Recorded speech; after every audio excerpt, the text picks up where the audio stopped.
नमस्कार डीएम साहब। देखो कई थाने हैं, देखिए आपसे मिलके आए, कप्तान साहब से मिलके आए हैं। तो जरीफ नगर में गंगाधर ग्राम रसूलपुर, तो इनको बुला लिया है, बैठा लिया थाने। तीसरे चरण की चुनावी जोर आजमाइश के बीच बदायूं और मैनपुरी में बवाल मचा है। मैनपुरी में महाराणा प्रताप की प्रतिमा के अपमान से जुड़े मुद्दे पर सियासी संग्राम मचा है, लेकिन बदायूं का मामला थोड़ा अलग सा है।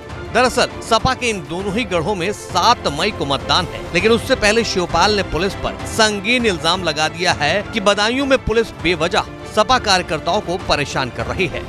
रात भर इन्होंने 9 बजे से लोगों को गिरफ्तार करना शुरू किया है। जो हमारे एजेंट बनते हैं, वोट डालते हैं, हमारे सक्रिय कार्यकर्ता हैं, तो उनको 9 बजे से लेकर के फिर हमने 2 बजे के करीब पुलिस कप्तान को भी जगाया और इन सभी एसओज ने अपना से भी बंद कर रखा था, बात भी नहीं कर रहे थे। और करीब 40 लोगों को इन्होंने पकड़ा, बैठाला थाने में।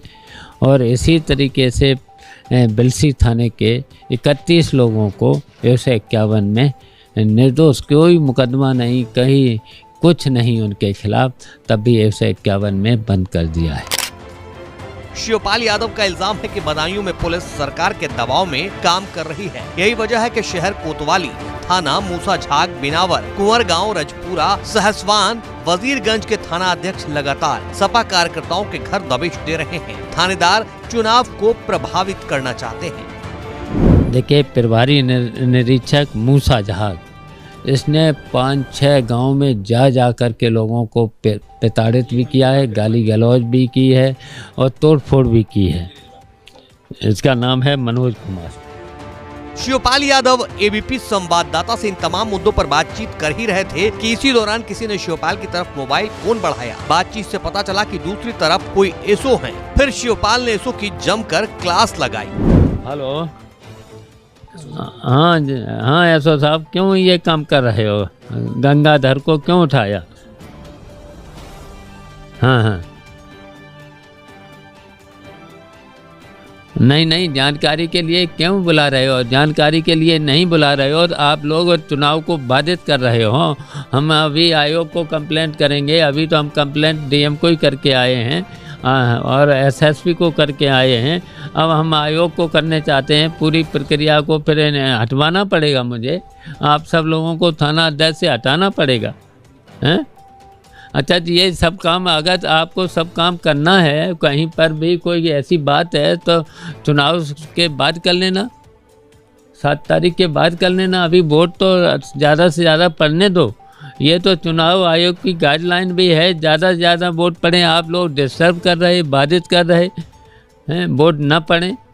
ऐसा तो कभी हुआ नहीं है।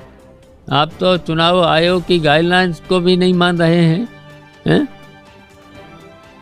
हेलो, कौन अधिकारी करा रहा, वो मुझे बता दो। नहीं, आप अपने मन से कर रहे हैं। अधिकारी जो करा रहा है उसका नाम बता दो मुझे, तो उससे बात करने में, अब उससे हम बात कर लें, हैं? नहीं तो फिर हमें अपने लोग सब बुलाना पड़ेंगे, हमें बुलाना पड़ेंगे। सब थानों पे हम बैठाल देंगे सब लोगों को। हाँ, जहाँ चुनाव हो गए और जहाँ चुनाव नहीं हो रहे हैं, पूरब से लेके पश्चिम तक हम सभी थानों पे बुला के बैठाल देंगे। फिर आपको, और नहीं तो फिर आपको, आप लोगों को हटना ही पड़ेगा फिर तो। नहीं, बात नहीं करो। इन्हें तुरंत तो पहले छोड़ के मुझे बताइए गंगाधर को। हाँ, जल्दी बताइए, बताइए इसी नंबर। शिवपाल ने अभी एसओ से बातचीत करके फोन काटा ही था कि कुछ देर बाद फिर फोन को हाथों में लिया। इस बार दूसरी तरफ जिले के डीएम थे। हेलो, नमस्कार डीएम साहब। देखो कई थाने हैं, देखिए आपसे मिलके आए, कप्तान साहब से मिलके आए हैं। तो जरीफ नगर में गंगाधर ग्राम रसूलपुर, तो इनको बुला लिया है, बैठा लिया थाने। और एसओ बिलसी इसरारपुर प्रधान बहटा गोसाई के हैं। जयपाल करणपुरा और विजेंद्र पासी सितौल गांव के हैं, ये बिलसी थाने में। तो ये फिर बुला के बैठा लिए हैं अभी आपसे मिलके आने के बाद। और इससे एसओ से मैंने बात करी ना जरीफ नगर, तो वो बोल रहा है मैं अपने अधिकारियों से तो बात कर लूँ। मैंने कहा क्यों बैठा लें, छोड़िए इन्हें। तो इसका मतलब किसी न किसी अधिकारी का दबाव है। तो कप्तान साहब से बात करिए और कार्रवाई करें, नहीं चुनाव प्रक्रिया से इस पर एक्शन ले लीजिए 1-2 पर। तो एक्शन लेना पड़ेगा आपको। ठीक है, ठीक, अच्छा ठीक। शिवपाल सिंह यादव का कहना है कि पहले भी इस मामले में शिकायत की गई है, लेकिन सुनवाई कुछ भी नहीं हुई। अब दिल्ली और लखनऊ में सपा का प्रतिनिधिमंडल चुनाव आयोग से इसकी शिकायत करेगा। कोई हल नहीं निकलेगा तो आगे